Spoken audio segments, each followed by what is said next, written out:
Okay, on this third question here, Mike, in episode 37, I kind of reference the dinosaurs, how I think, in Genesis chapter 1, maybe that's where between 1 and 2, Adam and Eve is created and millions of years could have passed. And I kind of mentioned maybe that's where, for me personally, my opinion, that's where the dinosaurs are. And John, one of our listeners, emailed me basically a statement, but I'm going to throw it as a question towards you.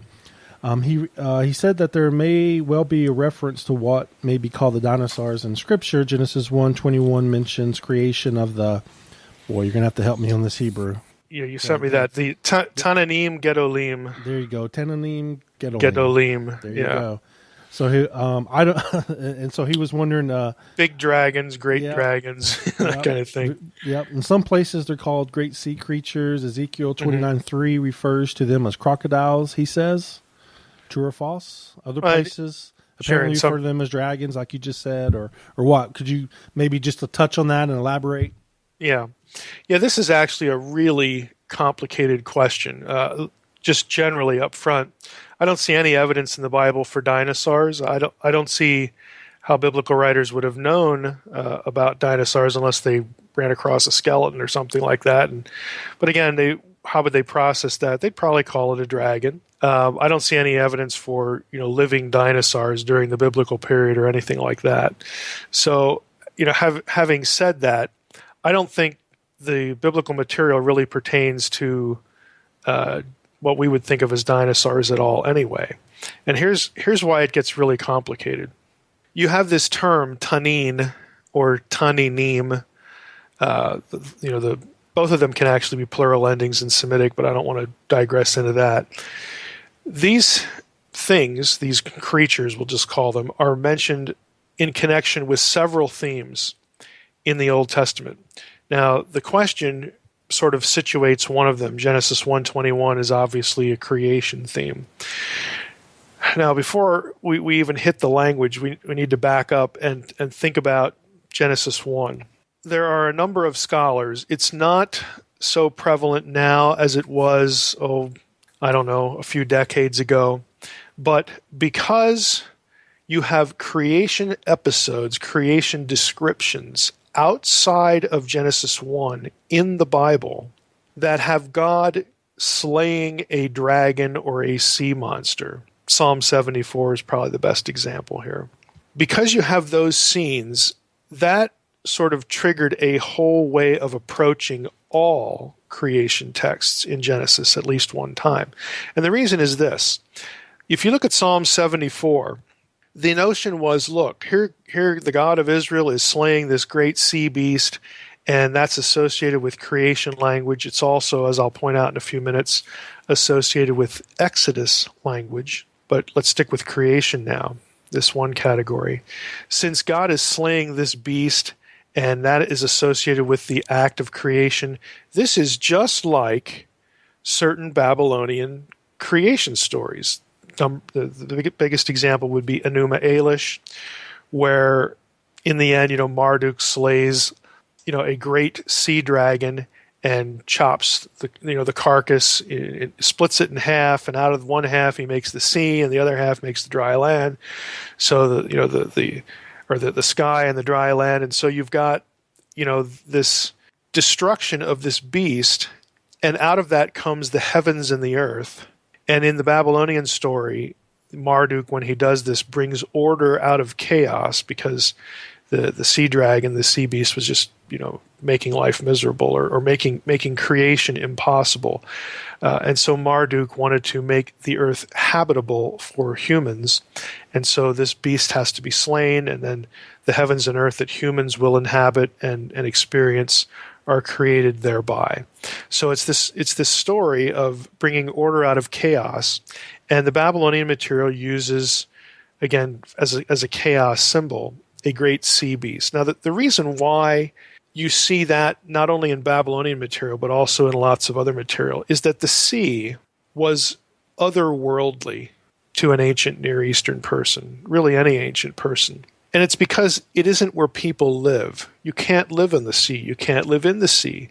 The sea is chaotic. It's untamable. It's wild. It's threatening. it's you'll die if you're not, on a boat, that kind of thing. It's unpredictable. The sea was an otherworldly place. You'll actually get like Egyptian texts that talk about smaller bodies of water on the periphery of their boundaries, and the Egyptians will actually refer to bodies of water like the sea, which is the end, or they'll equate the sea with the afterlife or the netherworld, because it to them it spoke of unpredictability and death, and humans can't live there, that kind of thing. So it was just an otherworldly place. Now, when you're out on the sea in a boat and you see big animals in it, whether they're whales or sharks or whatever it is, you tend to associate those things, these huge creatures that, again, don't live on land. They're not things you normally see, but they live in this otherworldly place. They lend themselves to, again, being portrayals, symbolic portrayals of that place. And that's why you have in the ancient Near East a lot of this kind of symbology. Great sea creatures that represent chaos and death and disorder and all this kind of stuff. Well, Enuma Elish, the Babylonian story, again, since the supposition was that, and you get this in biblical literature, you get it in Mesopotamian literature, you get it in Egyptian literature, that before there was any land to inhabit for human habitation, there was just water. And so the primeval mound rises up out of the water, either at the command of the god or is created by the god from some pre-existing material. In this case, it's the carcass, at least half the carcass of this great sea beast. So Marduk, brings order out of chaos and creates dry land for human habitation. And of course, Marduk creates people too and all that kind of stuff. So since scholars were familiar with these stories, when they would look at a passage like Psalm 74, they thought, well, that's really a good match, for this whole idea. And then they'd go back to Genesis 1 and ask, well, is this stuff in Genesis 1? And what you get is you get really two things. You get Genesis 1:21, the reference to the Tananim, and you also get the word Tehom, which is, in most English translations, translated the deep. Now, Tehom, again, a few decades ago, this was accepted as a coherent argument. It's not so much now, and I'll explain why. But Tehom was thought to be the Hebrew equivalent of Tiamat, which was the name of the sea dragon in the Babylonian Enuma Elish story. And so the supposition was Tehom and Tananim. There's no battle going on in Genesis 1, and so what the writer of Genesis 1 is trying to convey is that when the God of Israel, who's the real creator, started doing his thing, these forces were already held in check. There was no need for a battle. They were submissive and bound. And so it was a theological polemic. It was a theological slant to how the Israelite, viewed creation, that our God doesn't even need to have this fight. Now, of course, that doesn't work in Psalm 74, but again, this was the thinking. Now, nowadays, what you have is in Psalm 74, the reference to Leviathan there. And you also get Leviathan referred to in Psalm 74. Let me just go to the passage, or find the passage here and read it for people. Psalm 74, beginning in verse 12, the psalmist says, "Yet God, my King, is from of old, working salvation in the midst of the earth. You divided the sea by your might. You broke the heads of the sea monsters." And there's our word Tananim, on or in the waters. "You crushed the heads of Leviathan. You gave him as food for the creatures of the wilderness." Now that's odd. I thought we were in the sea. Now we're in the wilderness all of a sudden. Because in verse 14, it's going to transition to Exodus language, and then it's going to go back to creation language. You get to verse 16, we're establishing the heavenly lights and the sun, fixing the boundaries of the earth. Again, this is language right out of Genesis 1. So there's something going on there. But to get back to the point, people looked at this and thought, well, Leviathan, that doesn't look anything like Tehom. It doesn't look like anything like Tiamat. And, what's going on here? Well, in 1929, the Ugaritic material was discovered. Okay? Again, prior to that discovery, everything was sort of Babylonian oriented when it came to Genesis, at least in the academic world. And it took a little while for Ugaritic material to get translated and sort of become, a scholarly focus. But the point is that nowadays people look at Psalm 74 and they don't see the Babylonian story. They see the Ugaritic story, because in the Ugaritic story you have the same terms. You have Tanun or Tanuna. Again, it's the same thing as the Tanunim. And you also have Lotan or Liu Yatan, which is the same thing as Leviathan in the Hebrew Bible. And that story, the Ugaritic story, is not about the creation of the world. It's about who is supreme in the divine council. And in the Babylonian story, you read through the Baal cycle, Baal eventually emerges as the top dog, the vice regent, still under El's authority, but he becomes the chosen co-ruler among all the other gods, and he does so by defeating Litanu, winning this battle. And so, since the terminology is so close, scholars looked at it and thought, well, this is such a close match. It's got to be this instead of the Babylonian stuff. And then they took that back to Genesis 1 and said, this is probably not, aimed at the Babylonians. It's probably, again, a reference to, in this case, Canaanite religion, the Baal stuff. That again, to whom there's actually a Ugaritic word for that means the recesses of the deep, just like our English translations of Tehom would have, the deep. So that made sense. But it was also the place where, again, these sea creatures lived. And since the sea creatures, Tananim, is sort of used as an equivalent to Leviathan in Psalm 74, the idea was that, hey, Genesis 1 is really describing Leviathan, Litanu, already subdued by the God of Israel. And so the focus of the comparison changed in that respect. So that was a long way of explaining how an ancient Near Eastern person would look at this. They're not seeing dinosaurs like you and I would think of them. This is about chaos language and chaos symbology that is drawn from the otherworldly place known as the sea or the ocean. But the whole point of their stories is, again, things like who restrains chaos, who is the king of the gods.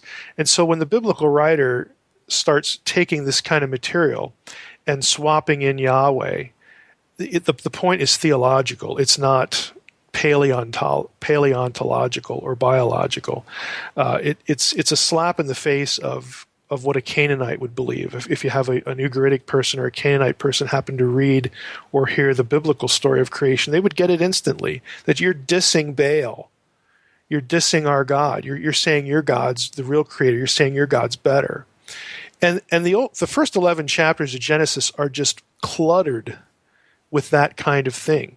There is still a lot of Mesopotamian stuff. When my book Unseen Realm comes out, the whole Genesis 6 theme is cast against the Apkallu from Babylon, these semi-divine giant figures and all that kind of stuff. I mean, Genesis 1 through 11 takes swipes at just about everything in the religious world of the ancient Near East. And you even get Egyptian stuff.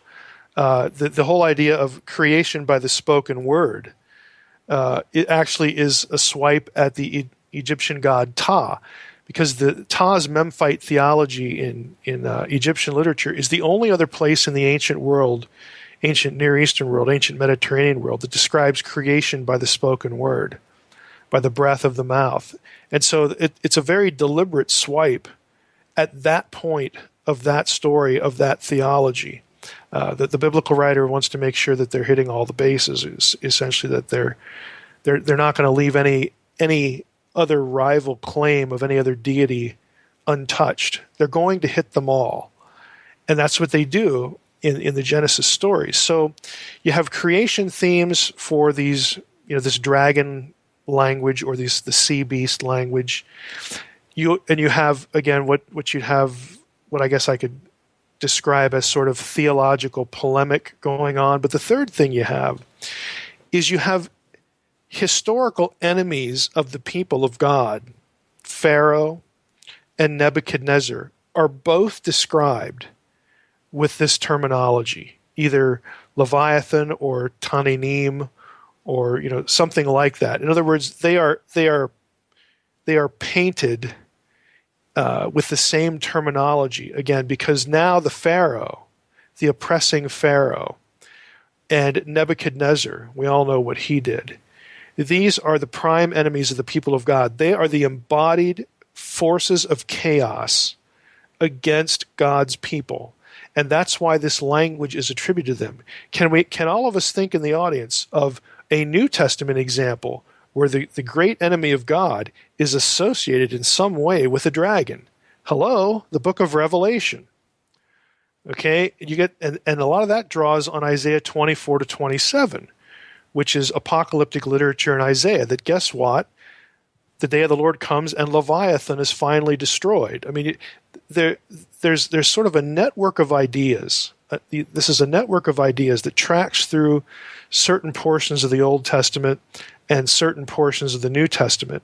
And so if you're asking me, and of course you are, that is how I view all of this such language, because it's bigger than the Bible itself. You will find this sort of thing in religious texts, in mythologies across the ancient world, and I don't think coincidentally, they're drawn from sort of the same bag of tricks. It's the sea and the creatures in the sea, because again, that's just a horrifying, terrifying place. You are not safe when you're out on the sea. It's unpredictable, it's wild, it's untamed, it's chaotic. You could die real fast. And again, because of who they were, sort of a, we can look at it and say it's kind of primitive thinking. Okay, well, so what if it is? But I mean, this is the way they thought about these things and the way they conveyed certain ideas.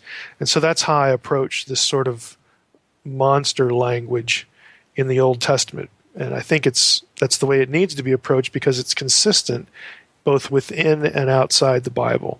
So what you're saying is, in Revelations, it could be a T-Rex coming at us, right? No, I don't think we're going to see a real T-Rex. Okay, because that's much more scarier to me. I see a T-Rex coming. It's got 7 heads. I don't know. Well, I'd take that, something you could actually probably take down with a good sized bomb, as opposed to something that's satanic. Jurassic Park's got a whole new meaning to me. If I'm watching it, I'm like, no, I appreciate you going into detail with all that. That information is fascinating, and I don't think too many people spend a whole lot of time, explaining that, or even have the ability to explain that to people like, lay people like me. Well, I think it's really cool, because the language gets picked up, in the Second Temple period. This is where you get, it gets tied to all sorts of things. The Ouroboros, the serpent with the, its tail in its mouth, and you get into rabbinic literature, and you get Leviathan and Behemoth imagery in that sort of literature. Again, really doing the same thing. The enemies of God get portrayed by these things. That you get in certain texts. This is kind of interesting, but in certain texts, when Leviathan, or the beast, and there look at the terminology in Revelation, the beast, okay, that comes from the sea. What a surprise! And of course, at the end of Revelation, there is no more sea. This is why chaos is done with. There is no more disorder. But you get imagery of this great, like, divine banquet. The marriage supper of the Lamb is the way the New Testament has it. Well, there's Jewish rabbinic stuff that have, sort of the end of, when the day of the Lord comes, there's this divine banquet, and you'll get some texts that guess what's served at dinner? It's Leviathan. I mean, it's this imagery of it's done now. This beast is finally dead, like really dead, and it's never going to come back again. We'll never have to worry about this again, because now we're in a perfect place. We're in the new Eden. There is no threat of this anymore. So it actually works itself out, into texts, Jewish and Christian, outside the Bible, in some real interesting ways. We'll just use its leftovers for oil. Yeah, there you go. Boom. Okay, well, great. I appreciate that.